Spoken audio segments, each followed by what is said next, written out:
what we were doing last time, we had a closed contour, and we were discussing parallel transport along this contour, and we wanted to find out how a vector changes when you go around once.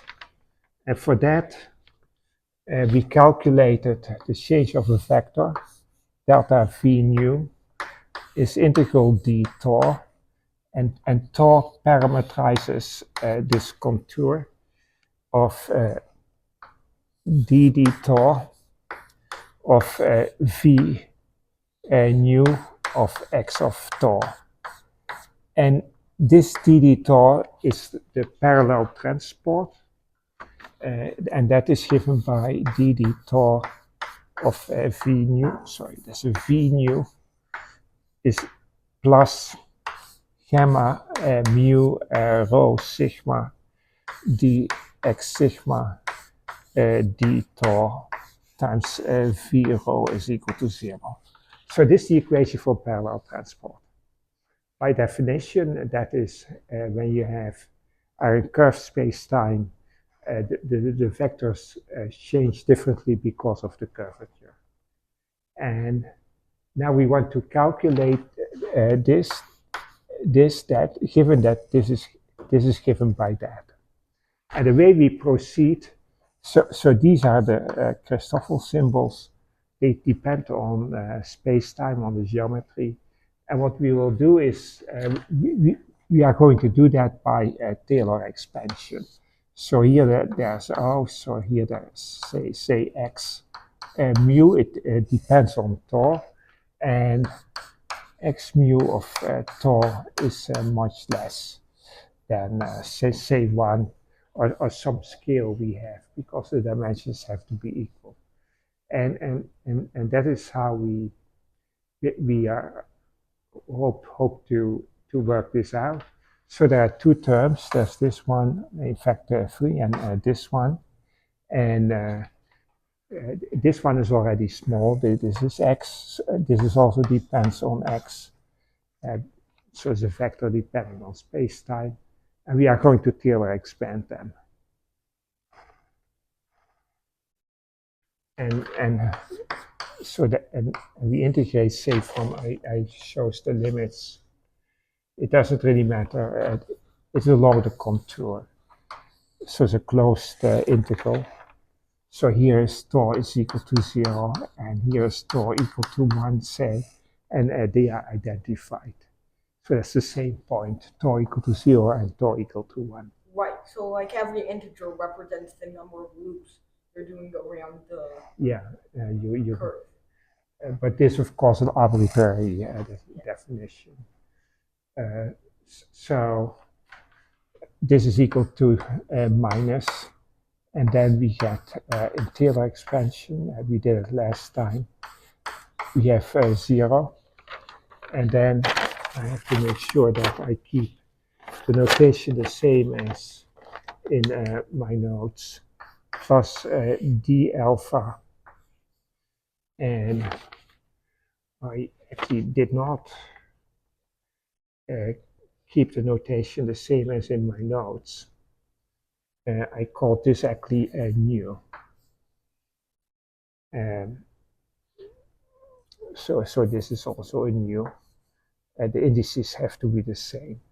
So that's d alpha gamma nu sigma rho x alpha. It's first order Taylor expansion. Then we have here dx sigma d tau. And also here we do a first order Taylor expansion. So this is at point 0 plus derivatives. That is d mu v rho and here x mu. And this is at x mu equal to 0. And also these derivatives are done at x mu equal to 0. I see. So this is what we want to calculate. The lowest order term is this multiplied with that. but then we use that integral dx mu d tau that is equal to x mu, if you do that from 0 to 1, at 1 minus x mu at 0. And what is that? Well, that's 0, isn't it? Yeah. And you understand that this is okay. Yeah. So this is just the derivative of x mu, and you integrate that. So that vanishes. So the lowest order terms, because the quadratic one we can neglect, because x mu is very small. And so we have two terms, this times that with it, and this times that also with this. And we have to include them. So this is equal to minus integral, then I have to make sure I write it in the same way as I did here. So we have integral d tau. I'm going to change the name of indices a little bit. So dx lambda d tau times, you may wonder why I change indices, times v rho. So we can put the 0 here. So I take this out. So these are at 0. So I have here the v rho. And I now call sigma, I call lambda. That is so that I do not get confused. And here I have gamma, that is this one, d alpha. I have gamma nu, I call sigma lambda, and there's a rho. So that is this term, and times this term. And then the second term is this one. That is gamma nu rho, and sigma I called lambda. I hope I didn't change my mind, so I have to check this. Let me see. Where is it? Okay, and I have to combine that. This one, I have to combine that. I have this one with v.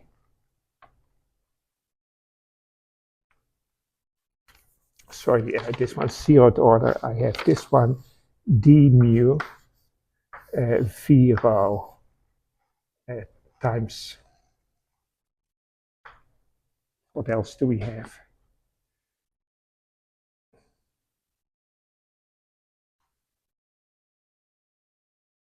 Times the x, here I wrote x mu, but the mu I called alpha.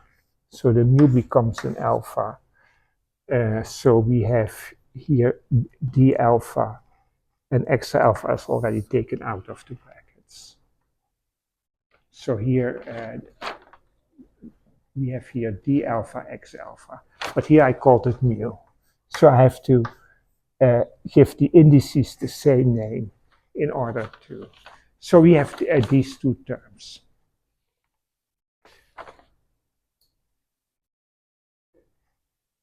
And I have to put, I would like to, this one was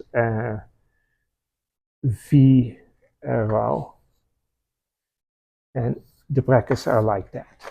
Right, so we just distributed it to this one? Yeah. So now I would like to express it in a v rho. I would like to take the v rho outside. And that is what I'm going to do next. So I have to express this in terms of v rho itself. And you see that I can kind of do that, because here I have the derivative of v with respect to tau, and that is expressed in terms of v rho. So we have to use that, but this doesn't quite work. So what we can do is, and I have to make sure I don't make it too confusing with all the indices.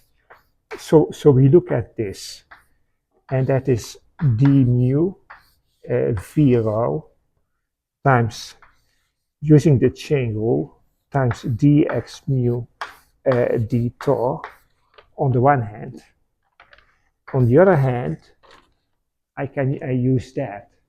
It's minus gamma, and now the mu is a rho, and I have to use the same notation as I used here, gamma alpha beta dx alpha d tau times v beta. So we used, and now we compare, we use this identity and this identity. We compare the two, and now we see that if we again make the mu and alpha, this mu and alpha, we have here dx alpha d tau in both cases, and this is actually valid for all dx alpha d tau. So that means that this is equal to that. So what we conclude from this is that d mu v rho, maybe I called that an alpha already. The mu becomes an alpha. D alpha v rho is equal to minus gamma rho alpha beta times v beta.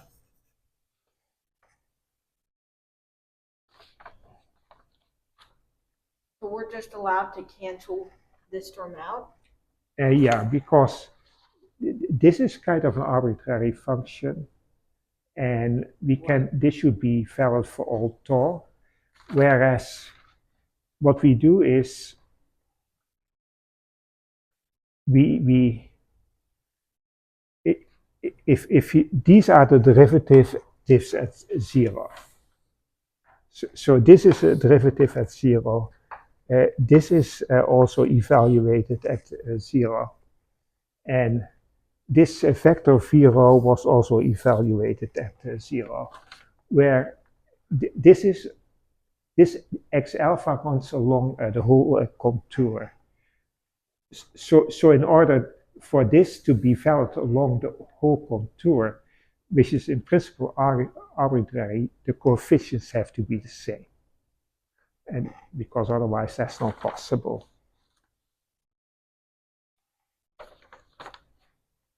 Okay, so this is equal to this, and minus, and now I am again in trouble with the choice of my indices. So what I do is I call this rho prime, and what So we're just changing some of the indices. I want to call the beta rho. Okay. So that I have a rho here. So this is gamma d alpha v rho prime. That is gamma rho prime, and alpha and the beta became a rho, and v became a rho. So what I want to get the same rho here and there. You always do tricks with indices in general relativity, that they are the same to simplify the equations. And now we are already almost done. I can continue here. So what we have is the following. We have the integral over d tau. We have x alpha. We have dx lambda d tau. We have v rho. We can take this outside times, and now the first term, that is d alpha gamma nu lambda rho, and then minus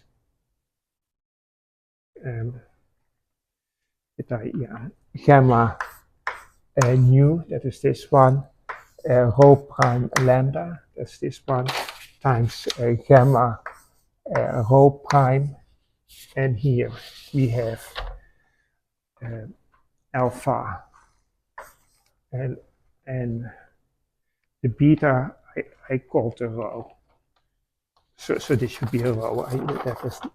So the beta became a rho. So there's a rho here. So this is what we have.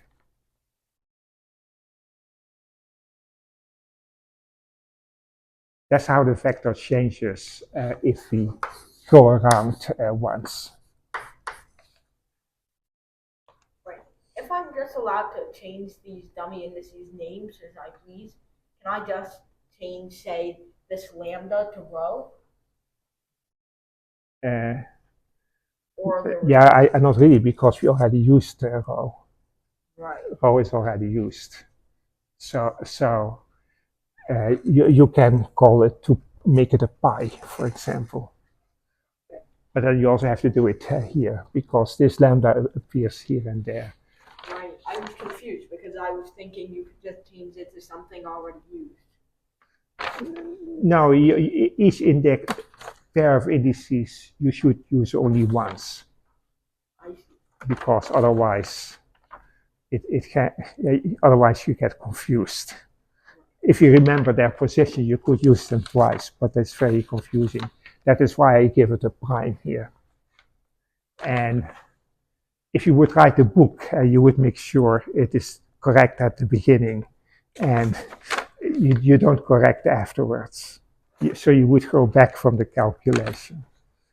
But when you actually do a calculation yourself, you always have to change them, because otherwise it gets confusing. So what we do next is a trick. So here we have x alpha dx lambda d tau. We have to add a little bit. That is, if we differentiate the second one, that is x alpha dx lambda d tau, then and we have another term we have too much, that is x lambda dx alpha d tau. Do you see that this is an identity? Just use the product rule. The first, if you differentiate this, then the sum of these gives that. I see. And if you differentiate this, it shouldn't be there here, and that is subtracted here. Oh, but wouldn't this be equal to this, right? But not added. Yeah, there's a half. There's the product of the two. And you might think this is useless to do. The nice thing is that this is antisymmetric under the interchange of lambda and alpha. So that means it's just negative, or flip the sign? No, not yet, because this is anti. So we want to replace this by that. So let's first look at this term. These are all derivatives at 0. So they are all taken at 0. So that means that this now is a total derivative. And there's also what is 0? What is 0 when these derivatives are taken? X? This is evaluated at 0. And also this is at 0. Oh, so it's evaluated at tau equals 0? No, at x equal to, at this point 0. We did the Taylor expansion around this point 0. Okay. And now the integral over this, so the integral over d tau of 1/2 dd tau, that is this x alpha x lambda. What is that? So can you just use the product rule again? No, you want You want to do the integral. Oh, this is the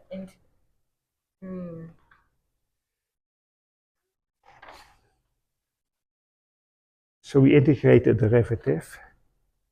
Oh, can you just cancel those out? More or less.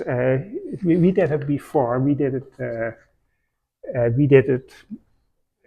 Where did we do it? We did it here. Right. So we can just use the fundamental form of calculus. Yeah. So this is the difference of this at the end point minus the beginning point. So what's that? Isn't that also 0? Exactly, because they are periodic. So that's equal to 0. So that means we actually can replace this combination by this combination. And it is antisymmetric. And that means we can interchange the indices here, antisymmetrize this as well. And after that, we need only one of these. So maybe I do it in 2 steps. So that is equal to, we have now the 1/2. Then we use this, that we have x alpha times dx lambda d tau minus x lambda times dx alpha d tau. And let me, what is written behind here,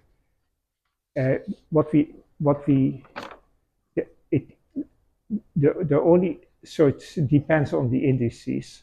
So we have a nu, an alpha, a rho, and a lambda. So let me write this as f. It depends on, I actually only want to emphasize the indices lambda. I don't want to write out everything.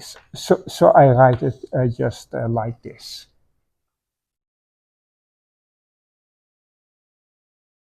And now, this I also can write as 1/2 times this f nu lambda rho alpha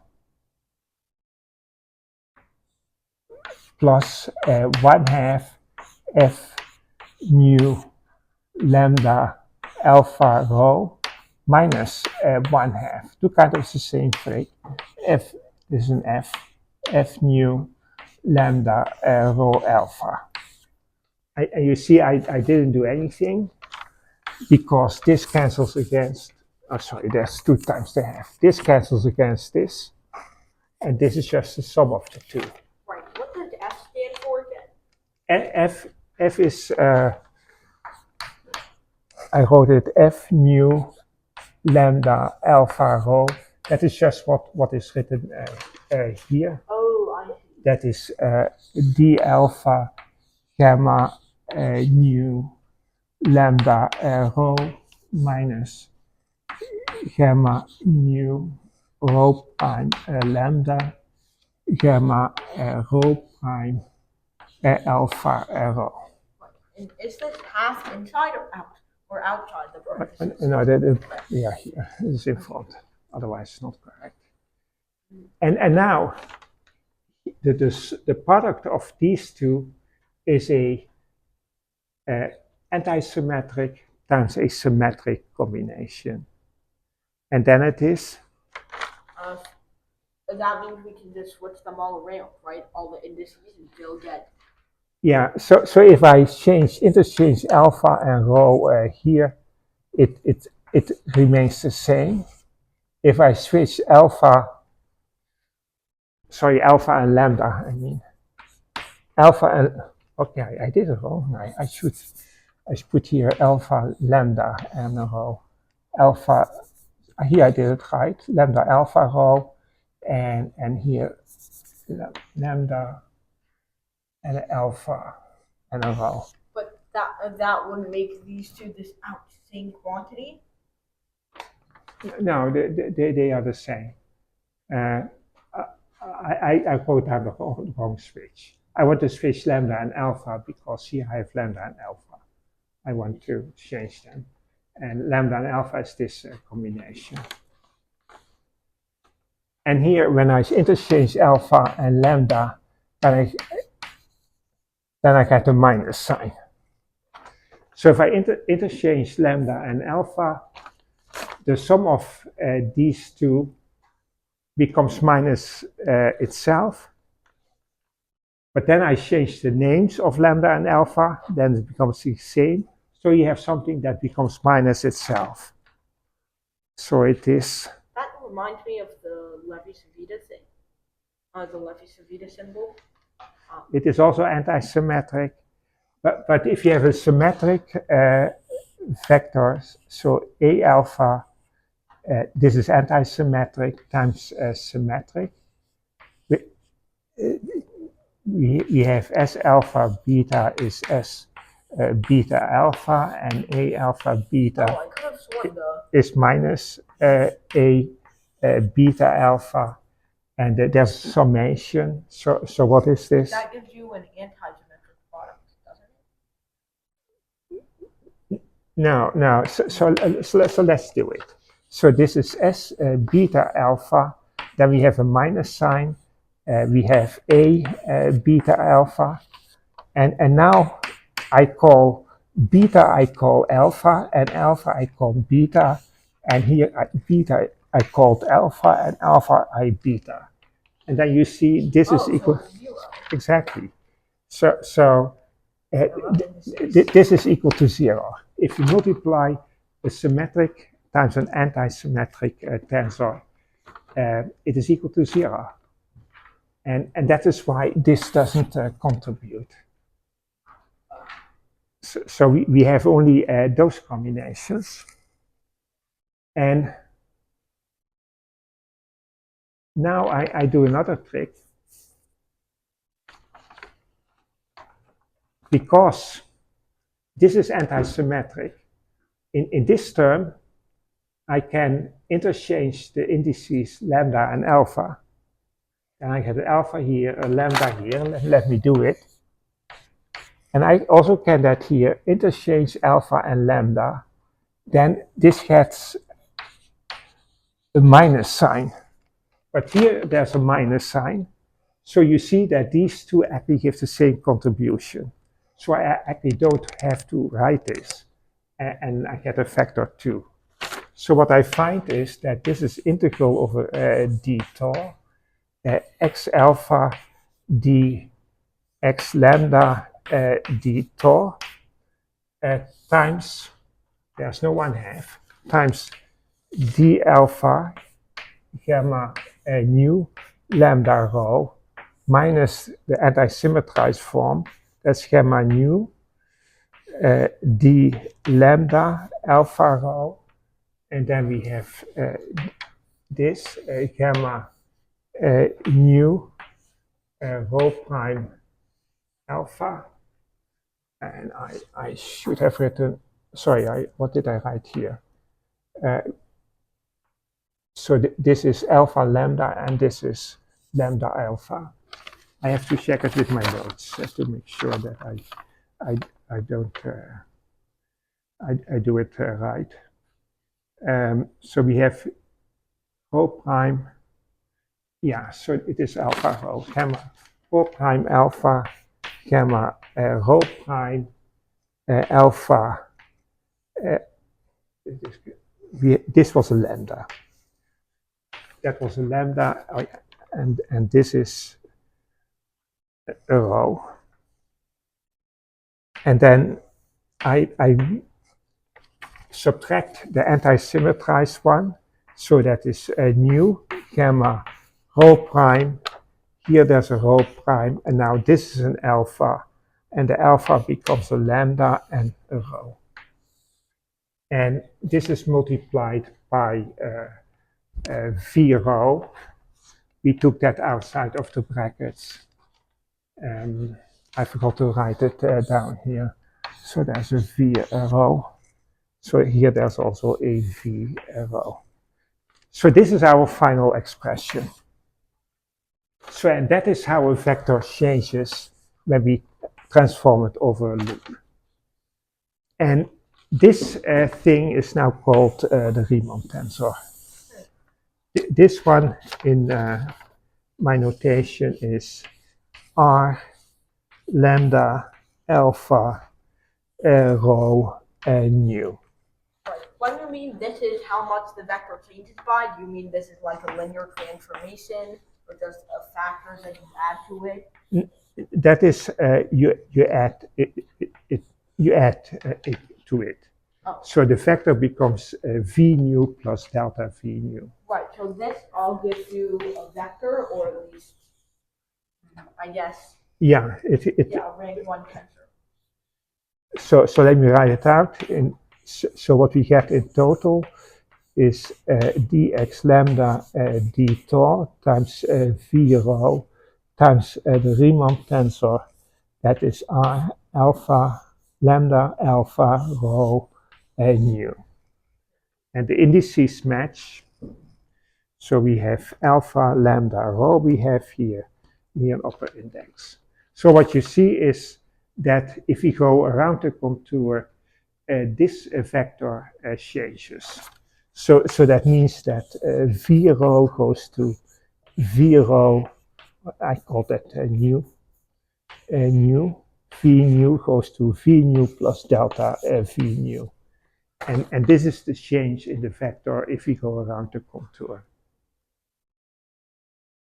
And in flat space, this is always 0. Because in flat space, vectors do not change under parallel transform. So this is really the basis of curvature, that vectors change in this way when we go around a closed contour. When we're on flat space, all these Christoffel symbols go to 0, right? Yes. They are derivatives of the metric tensor. And the metric tensor is a constant in flat space. So all derivatives are 0. So also the Riemann tensor is 0. And also the Christoffel symbols can be expressed in terms of metric tensors. So what we had is that gamma, say alpha, beta, gamma is equal to 1/2 times g alpha rho times d rho g.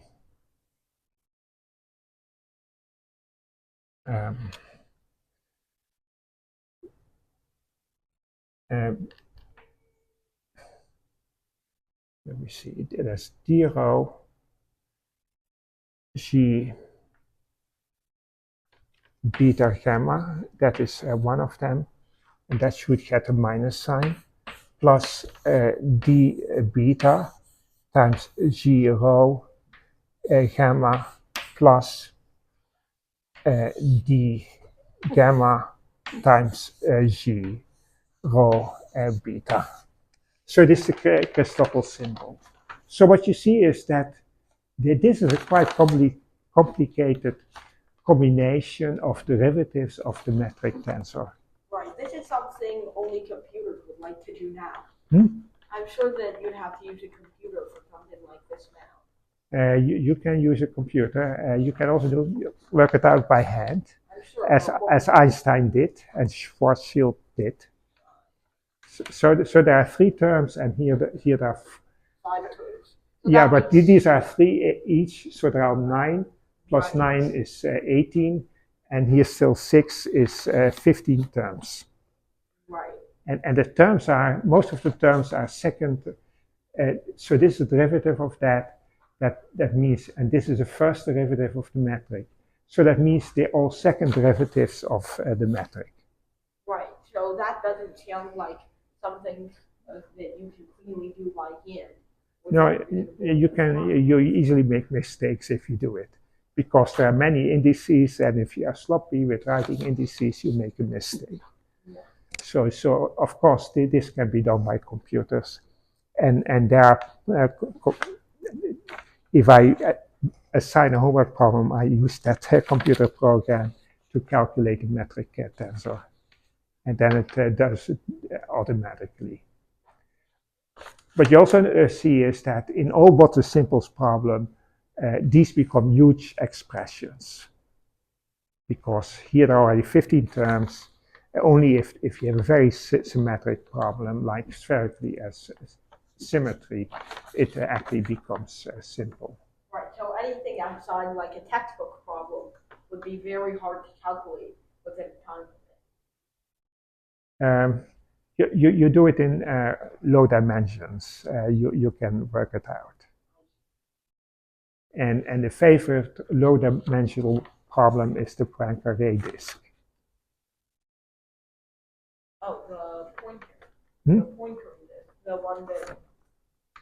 Ah, I see. That is